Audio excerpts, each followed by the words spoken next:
بسم الله الرحمن الرحيم.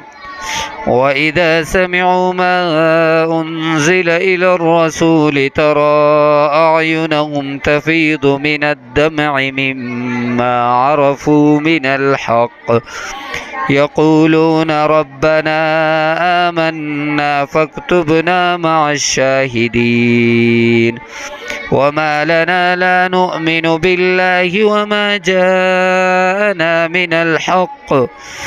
من الحق ونطمع أن يدخلنا ربنا مع القوم الصالحين.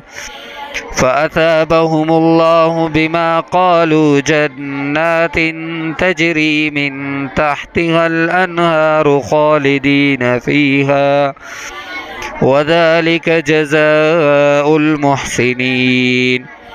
والذين كفروا وكذبوا بآياتنا أولئك أصحاب الجحيم. يا أيها الذين آمنوا لا تحرموا طيبات ما أحل الله لكم ولا تعتدوا إن الله لا يحب المعتدين. وكلوا مما رزقكم الله حلالا طيبا واتقوا الله الذي أنتم به مؤمنون. لا يؤاخذكم الله باللغو في أيمانكم ولكن يؤاخذكم بما عقدتم الأيمان. فكفارته إطعام 10 مساكين من أوسط ما تطعمون أهليكم أو كسوتهم أو تحرير رقبة. فمن لم يجد فصيام 3 أيام ذلك كفارة أيمانكم إذا حلفتم واحفظوا أيمانكم كذلك يبين الله لكم آياته لعلكم تشكرون. يا أيها الذين آمنوا إنما الخمر والميسر والأنصاب والأزلام رجس من عمل الشيطان فاجتنبوه لعلكم تفلحون. إنما يريد الشيطان أن يوقع بينكم العداوة والبغضاء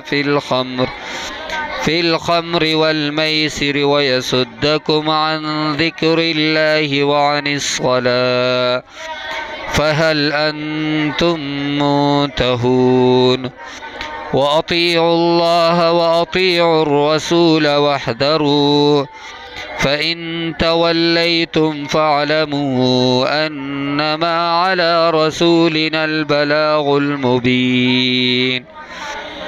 ليس على الذين آمنوا وعملوا الصالحات جناح فيما طعموا إذا ما اتقوا وآمنوا وعملوا الصالحات ثم اتقوا وآمنوا ثم اتقوا وأحسنوا والله يحب المحسنين. يا أيها الذين آمنوا ليبلونكم الله بشيء من الصيد تناله أيديكم ورماحكم ليعلم الله من يخافه بالغيب. فمن اعتدى بعد ذلك فله عذاب أليم. يا أيها الذين آمنوا لا تقتلوا الصيد وأنتم حرم ومن قتله منكم متعمدا فجزاء مثل ما قتل من النعم يحكم به ذوى عدل منكم حديا بالغ الكعبة أو كفارة طعام مساكين أو عدل ذلك صياما ليذوق وبال أمره عفى الله عما سلف ومن عاد فينتقم الله منه والله عزيز ذو انتقام. أحل لكم صيد البحر وطعامه متاعا لكم وللسيارة وحرم عليكم صيد البر ما دمتم حرما واتقوا الله الذي إليه تحشرون. جعل الله الكعبة البيت الحرام قياما للناس والشهر الحرام والهدي والقلائد ذلك لتعلموا أن الله يعلم ما في السماوات وما في الأرض وأن الله بكل شيء عليم. اعلموا أن الله شديد العقاب وأن الله غفور رحيم. ما على الرسول إلا البلاغ والله يعلم ما تبدون وما تكتمون. قل لا يستوي الخبيث والطيب ولو أعجبك كثرة الخبيث فاتقوا الله يا أولي الألباب لعلكم تفلحون.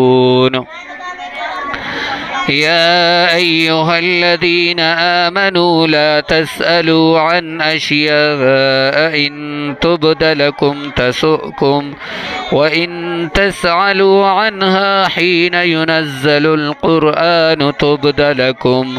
عفى الله عنها والله غفور حليم. قد سألها قوم من قبلكم ثم أصبحوا بها كافرين. ما جعل الله من بحيرة ولا سائبة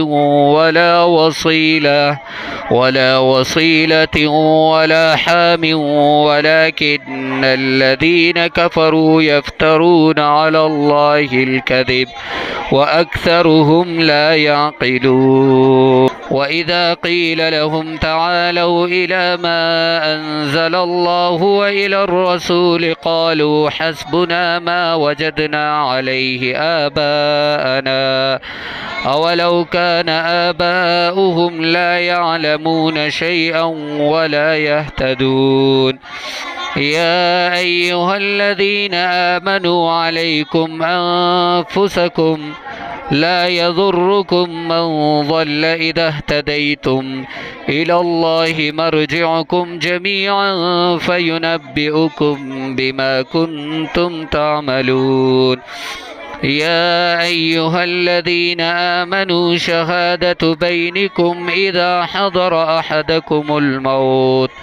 أحدكم الموت حين الوصية اثنان ذوى عدل منكم أو آخران من غيركم إن أنتم ضربتم في الأرض فأصابتكم مصيبة الموت تحبسونهما من بعد الصلاة فيقسمان بالله إن ارتبتم لا نشتري به ثمنا ولو كان ذا قربى ولا نكتم شهادة الله إنا إذا لمن الآثمين. فإن عثر على أنهما استحقا إثما فآخران يقومان مقامهما من الذين استحق عليهم الأوليان فيقسمان بالله لشهادتنا أحق من شهادتهما وما اعتدينا إنا إذا لمن الظالمين. ذلك أدنى أن يأتوا بالشهادة على وجهها أو يخافوا أن ترد أيمان بعد أيمانهم واتقوا الله واسمعوا والله لا يهدي القوم الفاسقين.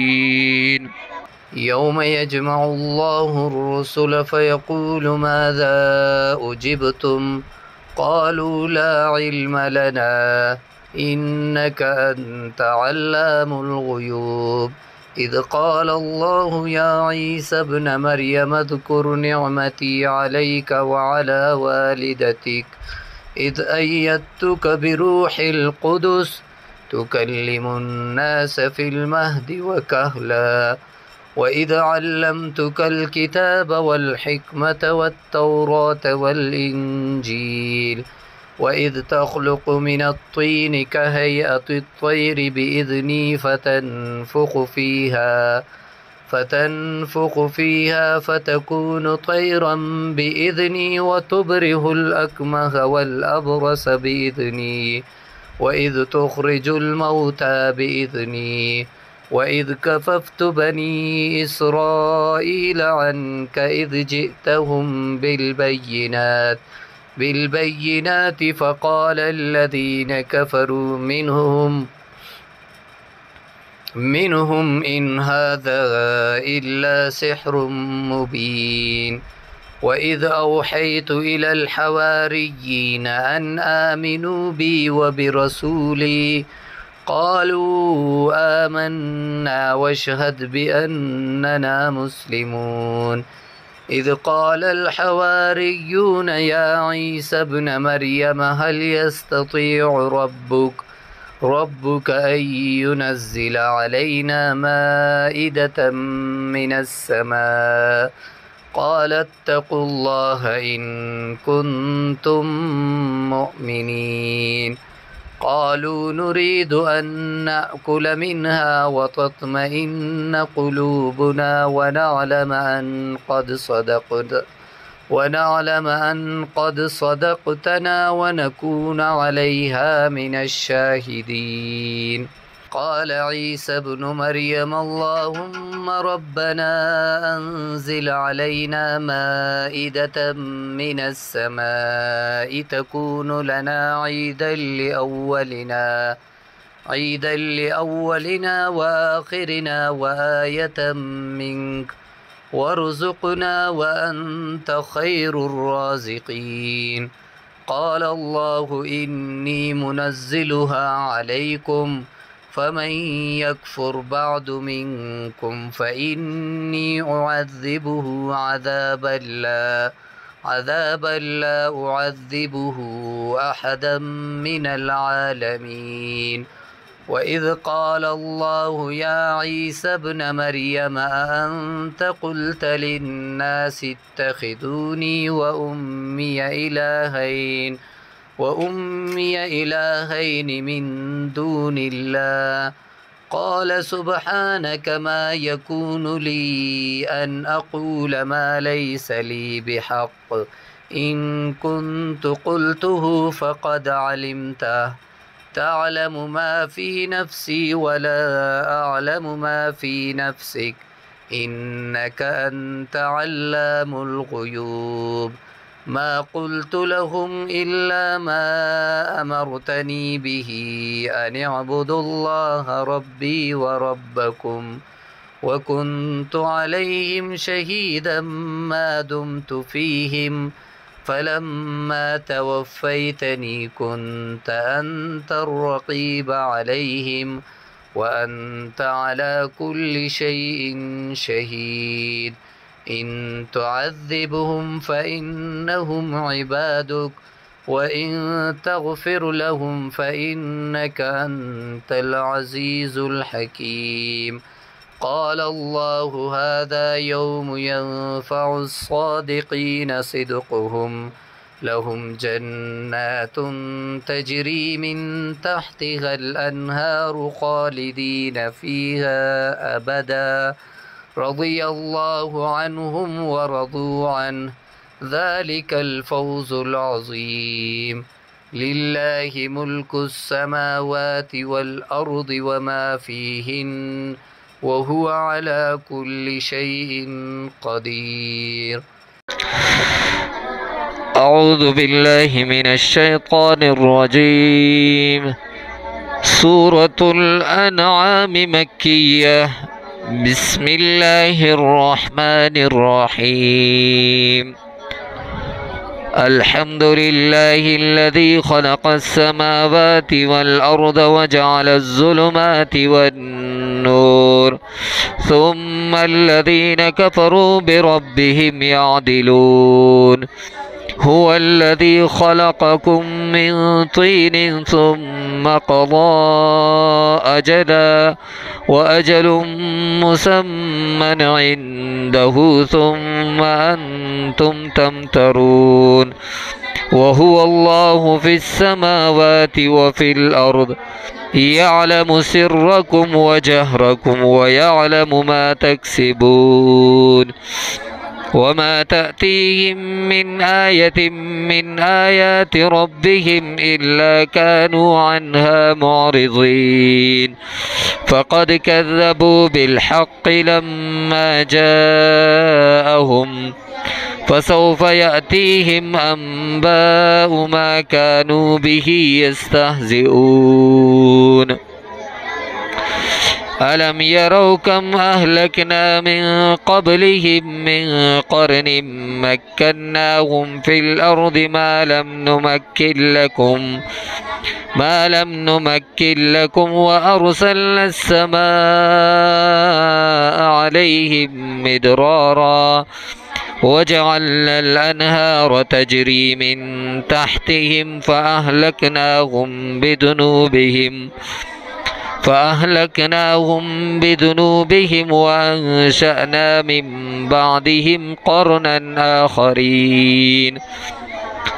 ولو نزلنا عليك كتابا في قرطاس فلمسوه بأيديهم لقال الذين كفروا إن هذا إلا سحر مبين. وقالوا لولا أنزل عليه ملك ولو أنزلنا ملكا لقضي الأمر ثم لا ينظرون. ولو جعلناه ملكا لجعلناه رجلا وللبسنا عليهم ما يلبسون. ولقد استهزئ برسل من قبلك فحاق بالذين سخروا منهم ما كانوا به يستهزئون. قل سيروا في الأرض ثم انظروا كيف كان عاقبة المكذبين. قل لمن ما في السماوات والأرض قل لله كتب على نفسه الرحمة ليجمعنكم إلى يوم القيامة لا ريب فيه الذين خسروا أنفسهم فهم لا يؤمنون. وله ما سكن في الليل والنهار وهو السميع العليم. قل أغير الله أتخذ وليا فاطر السماوات والأرض وهو يطعم ولا يطعم. قل إني أمرت أن أكون أول من أسلم ولا تكونن من المشركين. قل إني أخاف إن عصيت ربي عذاب يوم عظيم. من يصرف عنه يومئذ فقد رحمه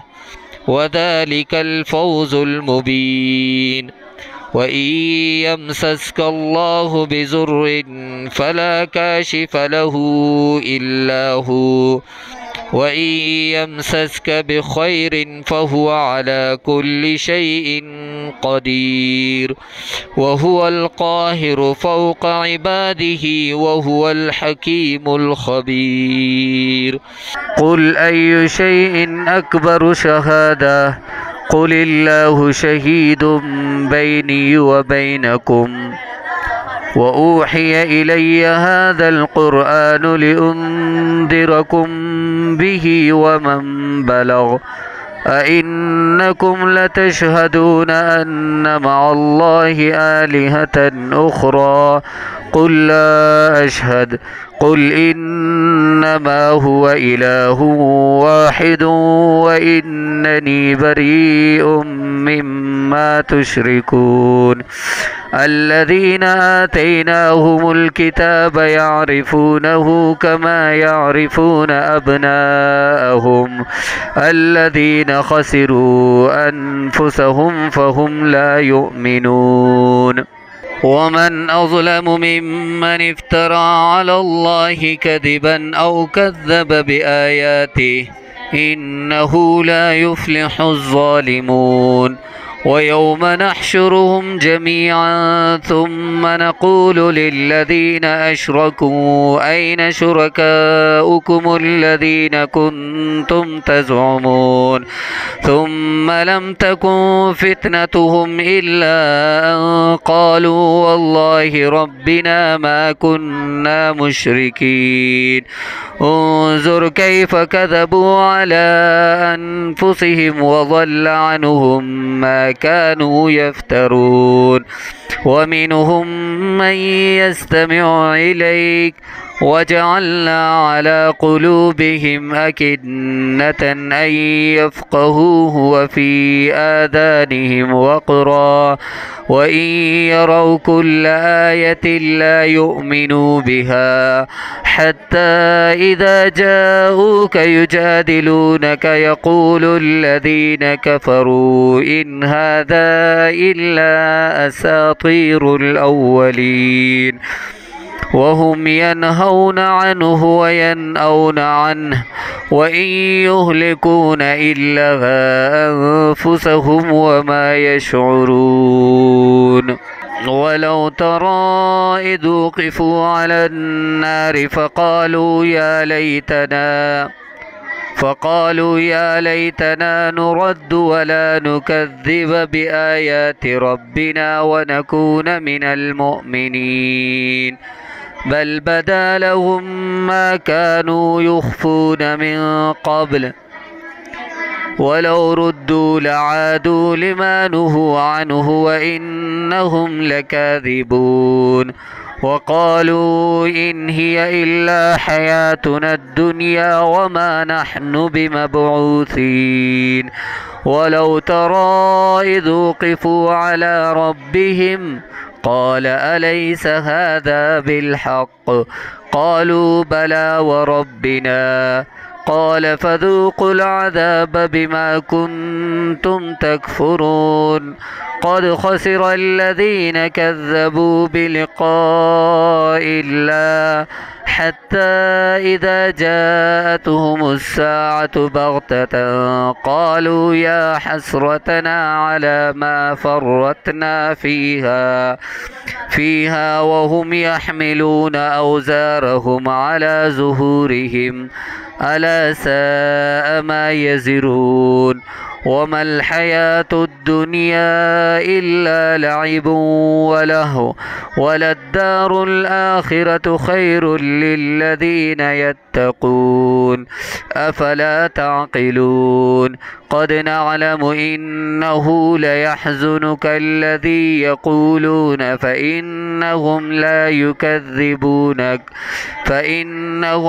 يكذبونك ولكن الظالمين بآيات الله يجهدون ولقد كذبت رسل من قبلك فصبروا على ما كذبوا وأوذوا حتى أتاهم نصرنا ولا مبدل لكلمات الله ولقد جاءك من نبأ المرسلين وإن كان كبر عليك إعراضهم فإن استطعت أن تبتغي نفقا في الأرض أو سلما في السماء فتأتيهم بآية ولو شاء الله لجمعهم على الهدى فلا تكونن من الجاهلين إنما يستجيب الذين يسمعون والموتى يبعثهم الله ثم إليه يرجعون وقالوا لولا أنزل عليه آية من ربه قل إن الله قادر على أن ينزل آية ولكن أكثرهم لا يعلمون وما من دابة في الأرض ولا طائر يطير بجناحيه إلا أمم أمثالكم ما فرطنا في الكتاب من شيء ثم إلى ربهم يحشرون والذين كذبوا بآياتنا صم وبكم في الظلمات من يشاء الله يضلله ومن يشاء يجعله على صراط مستقيم قل أرأيتكم إن أتاكم عذاب الله أو أتتكم الساعة أغير الله تدعون إن كنتم صادقين بل إياه تدعون فيكشف ما تدعون إليه إن شاء وتنسون ما تشركون ولقد أرسلنا إلى أمم من قبلك فأخذناهم بالبأساء والضراء لعلهم يتضرعون فلولا إذ جاءهم بأسنا تضرعوا ولكن قست قلوبهم وزين لهم الشيطان ما كانوا يعملون فلما نسوا ما ذكروا به فتحنا عليهم أبواب كل شيء حتى إذا فرحوا بما أوتوا أخذناهم بغتة فإذا هم مبلسون فقطع دابر القوم الذين ظلموا والحمد لله رب العالمين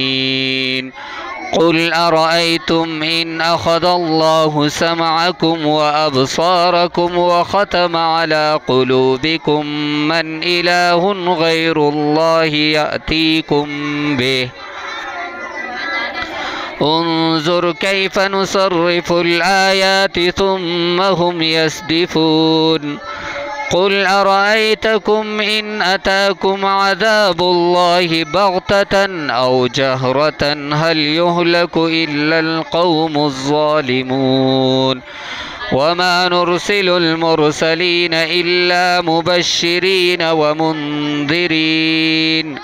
فمن آمن وأصلح فلا خوف عليهم ولا هم يحزنون والذين كذبوا بآياتنا يمسهم العذاب بما كانوا يفسقون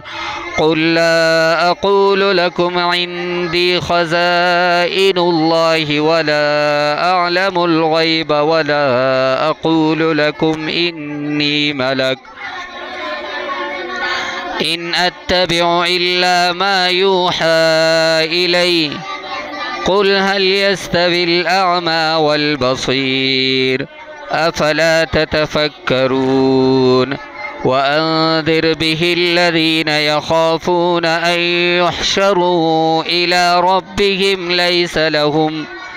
ليس لهم من دونه ولي ولا شفيع لعلهم يتقون ولا تطرد الذين يدعون ربهم بالغداة والعشي يريدون وجهه ما عليك من حسابهم من شيء وما من حسابك عليهم من شيء فتطردهم فتكون من الظالمين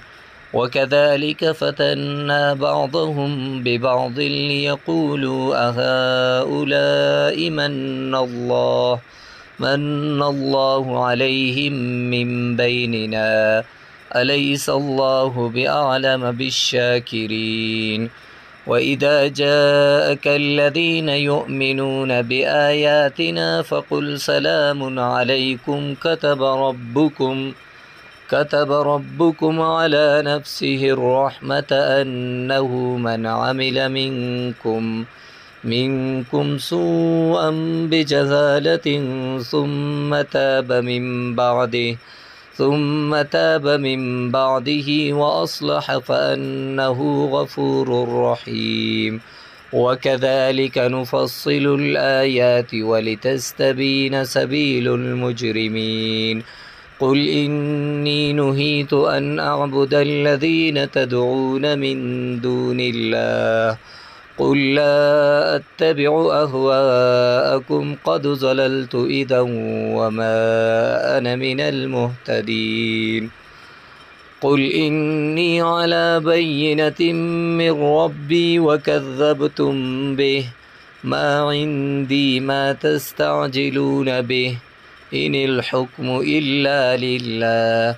يقص الحق وهو خير الفاصلين. قل لو أن عندي ما تستعجلون به لقضي الأمر بيني وبينكم والله أعلم بالظالمين. عنده مفاتح الغيب لا يعلمها إلا هو ويعلم ما في البر والبحر وما تسقط من ورقة إلا يعلمها ولا حبة في ظلمات الأرض ولا رطب ولا يابس إلا في كتاب مبين. وهو الذي يتوفاكم بالليل ويعلم ما جرحتم بالنهار ثم يبعثكم فيه ليقضى أجل مسمى ثم إليه مرجعكم ثم ينبئكم بما كنتم تعملون. وهو القاهر فوق عباده ويرسل عليكم حفظة حتى إذا جاء أحدكم الموت توفته رسلنا وهم لا يفرطون ثم ردوا إلى الله مولاهم الحق ألا له الحكم وهو أسرع الحاسبين. قل من ينجيكم من ظلمات البر والبحر تدعونه تضرعا وخفية لئن أنجانا من هذه لنكونن من الشاكرين. قل الله ينجيكم منها ومن كل كرب ثم أنتم تشركون. قل هو القادر على أن يبعث عليكم عذابا من فوقكم أو من تحت أرجلكم أو يلبسكم شيعا ويذيق بعضكم بأس بعض انظر كيف نصرف الآيات لعلهم يفقهون. وكذب به قومك وهو الحق قل لست عليكم بوكيل لكل نبأ مستقر وسوف تعلمون. وإذا رأيت الذين يخوضون في آياتنا فأعرض عنهم حتى يخوضوا في حديث غيره وإما ينسينك الشيطان فلا تقعد بعد الذكرى مع القوم الظالمين. وما على الذين يتقون من حسابهم من شيء ولكن ذكرى لعلهم يتقون. وذر الذين اتخذوا دينهم لعبا ولهوا وغرتهم الحياة الدنيا وذكر به أن تبسل نفس بما كسبت ليس لها من دون الله ولي ولا شفيع وإن تعدل كل عدل لا يؤخذ منها أولئك الذين أبسلوا بما كسبوا لهم شراب من حميم وعذاب أليم بما كانوا يكفرون قل أندعو من دون الله ما لا ينفعنا ولا يضرنا ونرد على أعقابنا بعد إذ هدانا الله كالذي استهوته الشياطين في الأرض حيران له أصحاب يدعونه إلى الهدى ائتنا قل إن هدى الله هو الهدى وأمرنا لنسلم لرب العالمين وأن أقيموا الصلاة واتقوه وهو الذي إليه تحشرون وهو الذي خلق السماوات والأرض بالحق ويوم يقول كن فيكون له الحق وله الملك يوم ينفخ في الصور عالم الغيب والشهادة وهو الحكيم الخبير وإذ قال إبراهيم لأبيه آذر أتتخذ أصناما آلهة إني أراك وقومك في ضلال مبين وكذلك نري إبراهيم ملكوت السماوات والأرض وليكون من الموقنين فلما جن عليه الليل رأى كوكبا قال هذا ربي فلما أفل قال لا أحب الآفلين فلما رأى القمر بازغا قال هذا ربي فلما أفل قال لئن لم يهدني ربي لأكونن من القوم الضالين فلما رأى الشمس بازغة قال هذا ربي هذا أكبر فلما أفلت قال يا قوم إني بريء مما تشركون إني وجهت وجهي للذي فطر السماوات والأرض حنيفا وما أنا من المشركين وحاجه قومه قال أتحاجوني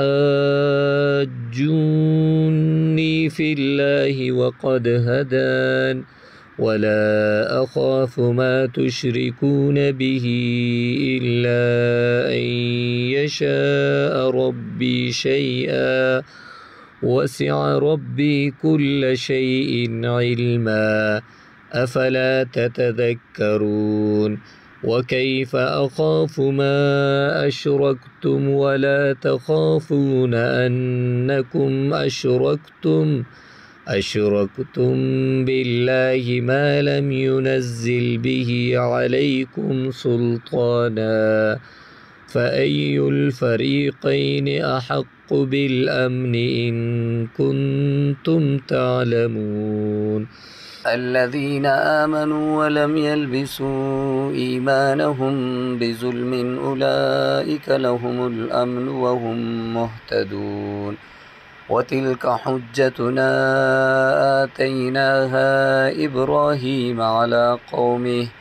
نرفع درجات من نشاء إن ربك حكيم عليم ووهبنا له إسحاق ويعقوب كلا هدينا ونوحا هدينا من قبل ومن ذريته داود وسليمان وأيوب ويوسف وموسى وهارون وكذلك نجزي المحسنين وزكريا ويحيى وعيسى وإلياس كل من الصالحين وإسماعيل واليسع ويونس ولوطا وكلا فضلنا على العالمين ومن آبائهم وذرياتهم وإخوانهم واجتبيناهم وهديناهم إلى صراط مستقيم ذلك هدى الله يهدي به من يشاء من عباده ولو أشركوا لحبط عنهم ما كانوا يعملون أولئك الذين آتيناهم الكتاب والحكم والنبوة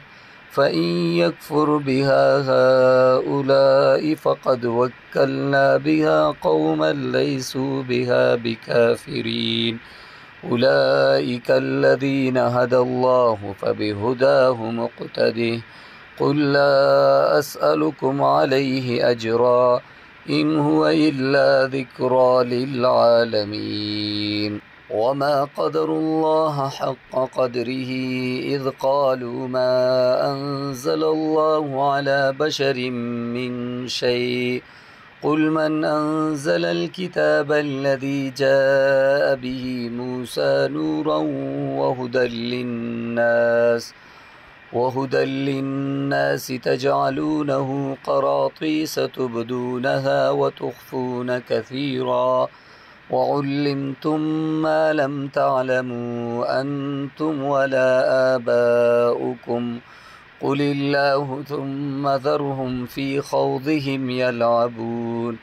وهذا كتاب أنزلناه مبارك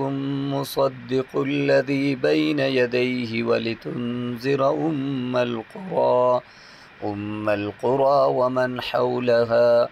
والذين يؤمنون بالآخرة يؤمنون به وهم على صلاتهم يحافظون ومن أظلم ممن افترى على الله كذبا أو قال أوحي إلي ولم يوح إليه شيء ومن قال سأنزل مثل ما أنزل الله ولو ترى إذ الظالمون في غمرات الموت والملائكة باسطوا أيديهم أخرجوا أنفسكم اليوم تجزون عذاب الهون بما كنتم تقولون على الله غير الحق وكنتم عن آياته تستكبرون ولقد جئتمونا فرادا كما خلقناكم أول مرة وتركتم ما خولناكم وراء ظهوركم وما نرى معكم شفعاءكم الذين زعمتم أنهم فيكم شركاء لقد تقطع بينكم وضل عنكم ما كنتم تزعمون إن الله فالق الحب والنوى يخرج الحي من الميت ومخرج الميت من الحي ذلكم الله فأنى تؤفكون فالق الإصباح وجعل الليل سكنا والشمس والقمر حسبانا ذلك تقدير العزيز العليم وهو الذي جعل لكم النجوم لتهتدوا بها في ظلمات البر والبحر قد فصلنا الآيات لقوم يعلمون وهو الذي أنشأكم من نفس واحدة فمستقر ومستودع قد فصلنا الآيات لقوم يفقهون وهو الذي أنزل من السماء ماء فأخرجنا به نبات كل شيء فأخرجنا منه خضرا نخرج منه حبا متراكبا ومن النخل من طلعها قنوان دانية وجنات من أعناب والزيتون والرمان مشتبها وغير متشابه انظروا إلى ثمره إذا أثمر وينعه إن في ذلكم لآيات لقوم يؤمنون وجعلوا لله شركاء الجن وخلقهم وخرقوا له بنين وبنات بغير علم سبحانه وتعالى عما يصفون بديع السماوات والأرض أنى يكون له ولد ولم تكن له صاحبة وخلق كل شيء وهو بكل شيء عليم.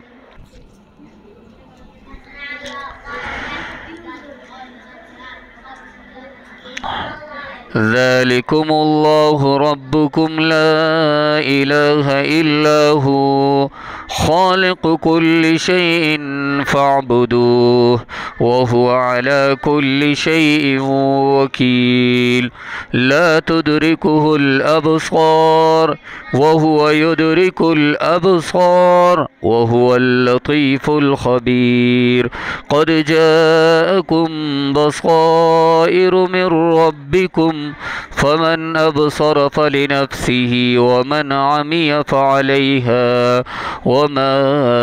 أنا عليكم بحفيظ وكذلك نصرف الآيات وليقولوا درست ولنبينه لقوم يعلمون اتبع ما أوحي إليك من ربك لا إله إلا هو وأعرض عن المشركين ولو شاء الله ما أشركوا وما جعلناك عليهم حفيظا وما أنت عليهم بوكيل ولا تسبوا الذين يدعون من دون الله فيسبوا الله عدوا بغير علم كذلك زينا لكل أمة عملهم ثم إلى ربهم مرجعهم فينبئهم بما كانوا يعملون وأقسموا بالله جهد أيمانهم لئن